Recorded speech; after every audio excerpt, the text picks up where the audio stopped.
Most community bank CEOs have never sold a bank. So when value comes up, they default to what everyone else talks about. What multiples are banks getting right now? Here's the problem. Multiples are a terrible way to understand your bank's value. They're backward-looking. They're distorted by capital policy, and they tell you almost nothing about what your bank is actually worth. What matters is understanding how buyers really value banks, and why relying on multiples quietly destroys leverage. And before you think this is about pricing your bank for a sale, it's not. This is about understanding how value actually works.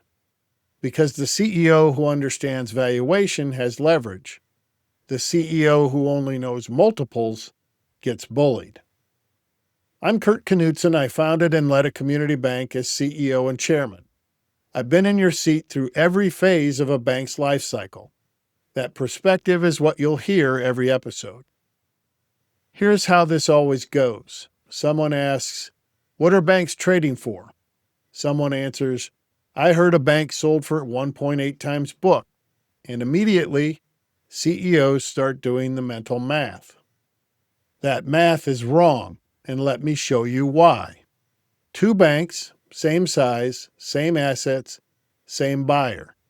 Both sell for $30 million. The only difference? Capital policy.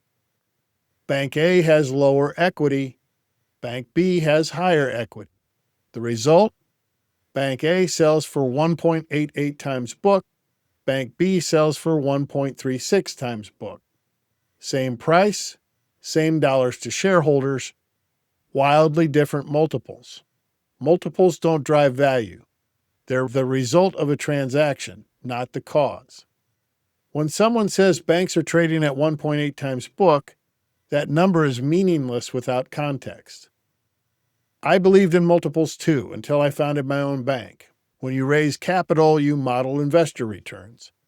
That's when it became obvious. Studying exit multiples is a fool's errand. Shareholders care about dollars per share, not ratios. Multiples are shorthand. They are not valuation. And when someone speaks about them with conviction, they either don't understand valuation or hope you don't. Now, here's what many CEOs miss. Buyers are typically 5 to 7 times your size. That changes everything.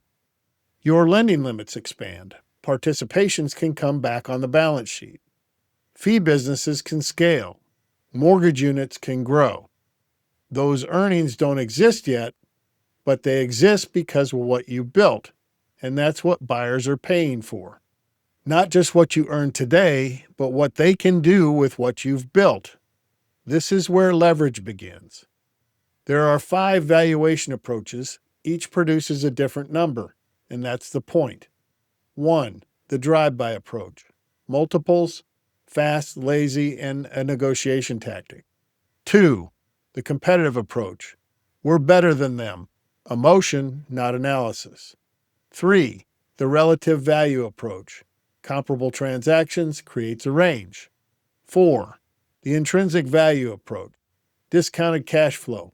Future earnings. Earnings expansion. This is where do and become matters. 5, the ability to pay approach. What the buyer can actually pay based on earnings per share, capital, returns, and strategy. Savvy sellers reverse engineer this. This is where leverage lives. Now let me give you the 6 deadliest words in investing. They must know something I don't. Those words quietly destroy leverage. Valuation gives you a life vest. It slows the conversation down. It gives your rational side time to think. It keeps you from following lemmings off the cliff.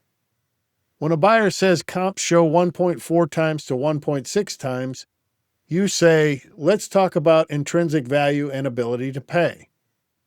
When they say our discounted cash flow says X, you say, walk me through your earnings expansion assumptions. When they say we can only pay Y, you say, let's look at your earn back with synergies included. That's leverage. Multiples don't tell you what your bank is worth. Understanding valuation does. When someone speaks with conviction about multiples, you now know the truth. And the CEO with leverage doesn't follow, they lead.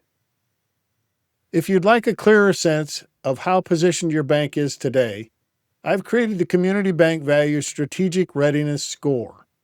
It's a brief 8-question diagnostic, discreet and obligation-free. You'll find it linked in the show notes. And remember, the best decisions come from knowing all your options.